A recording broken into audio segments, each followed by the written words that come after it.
2025년 12월 10일 수요일 뉴스 스마트 라이프 클럽 스라클 TV가 빠르게 전달드립니다. 12월 10일 뉴스 핵심 정리입니다. 스라클 TV가 주요 신문사 헤드라인을 따온 것으로 정확하고 핵심적인 내용만 전달함을 미리 말씀드립니다. 쿠팡 개인정보 유출 수사, 고환율 대응, 청년 주거난 심화, 트럼프의 중국 수출 발언, KE 전차 수출, 미증시 혼조 악성, 미분양 증가 등 오늘 꼭 알아야 할 주요 이슈를 빠르게 전해드립니다.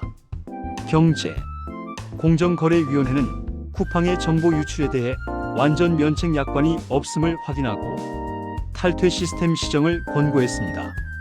HS 요성은 창사 이래 첫 전문 경영인 회장으로 김규영을 선임했으며 미국 힙합 거물 제이지는 K컬처에 7천억 원을 투자했습니다.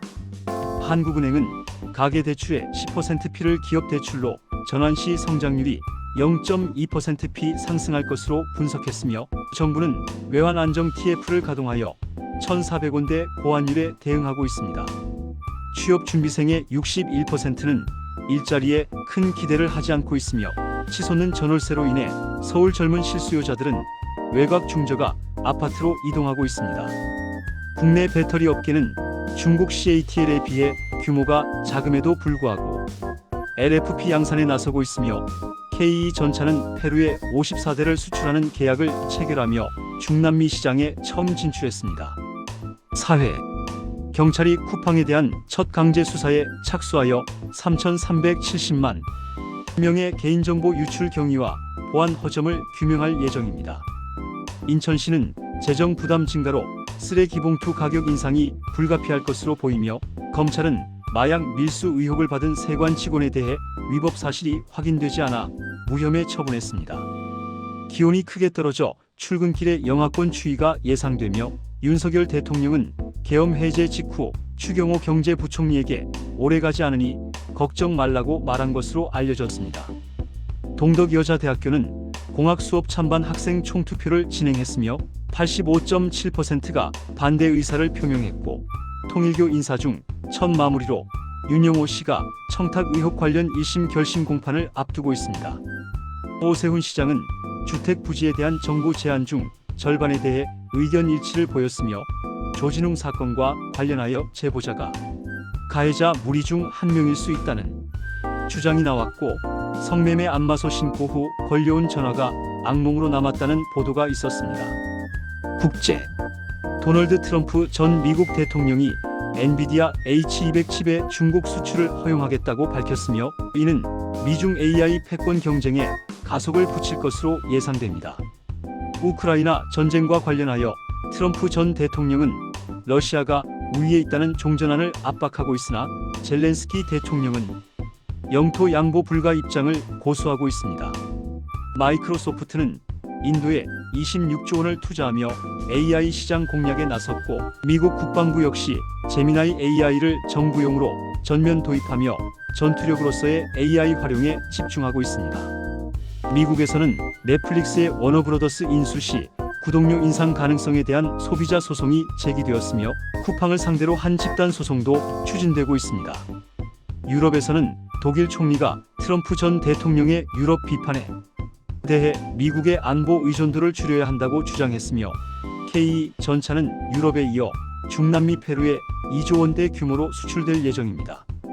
정치, 이명박 대통령은 개혁 입법이 국민의 눈높이에 맞춰져야 한다고 강조하며 여당 지도부와 만찬을 가졌습니다. 정부와 한국은행은 환율과 물가 안정을 위해 협력할 방침이며 KE 전차는 페루 수출을 통해 중남미 시장에 첫 진출할 전망입니다. 김윤옥 여사는 주한 대사 부인들과 김장을 하며 남편이 백김치를 가장 좋아한다고 밝혔으며 이 대통령은 헌법과 법률을 위반한 종교단체는 해산되어야 한다고 말했습니다.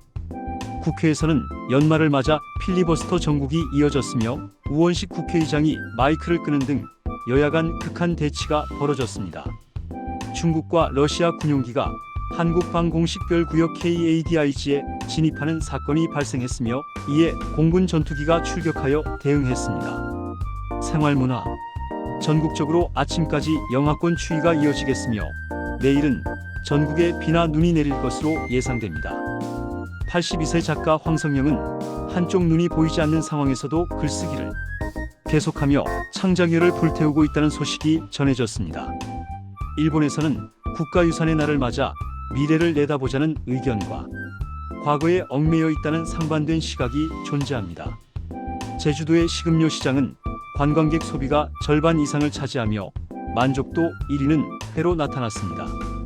건강 관련 뉴스에서는 이 음료의 배신, 마늘 섭취 방법, 새로운 변이 바이러스, 바나나의 건강, 효능, 겨울 다이어트 공식, 전립선비대증 치료법, 상승 혈압과 치매의 연관성, 알츠하이머 발병 위험, 요인, 희귀병, 조발성 치매, 뇌동맥류 위험 예측, 이명 치료, 성장 호르몬과 수면의 관계, 충치 예방 방법 등 다양한 건강 정보가 다루어졌습니다.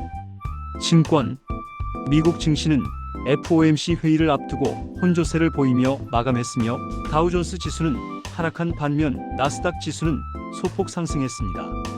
신한글로벌 액티브리츠는 시가 배당률이 8.5%임에도 불구하고 주가가 하락하는 모습을 보였으며 이는 투자자들의 주의를 요합니다. 외국인 투자자들은 11월에 주식을 매도했지만 12월에는 특정 종목을 매수하며 내년 AI 관련 수익화를 기대하는 움직임을 보였습니다. 암호화폐 시장은 금리 인하 기대감에 힘입어 일제히 상승했으며 비트코인은 94,000달러를 회복하는 모습을 보였습니다.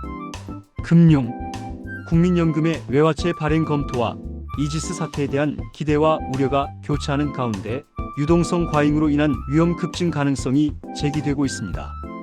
가계대출 총량 규제로 인해 은행과 당국이 어려움을 겪고 있으며 서민들의 대출 접근성이 더욱 제한되고 있습니다. 특히 사회초년생들은 휴대폰비 연체 등으로 인해 대출이 어려운 상황에 놓여 있습니다.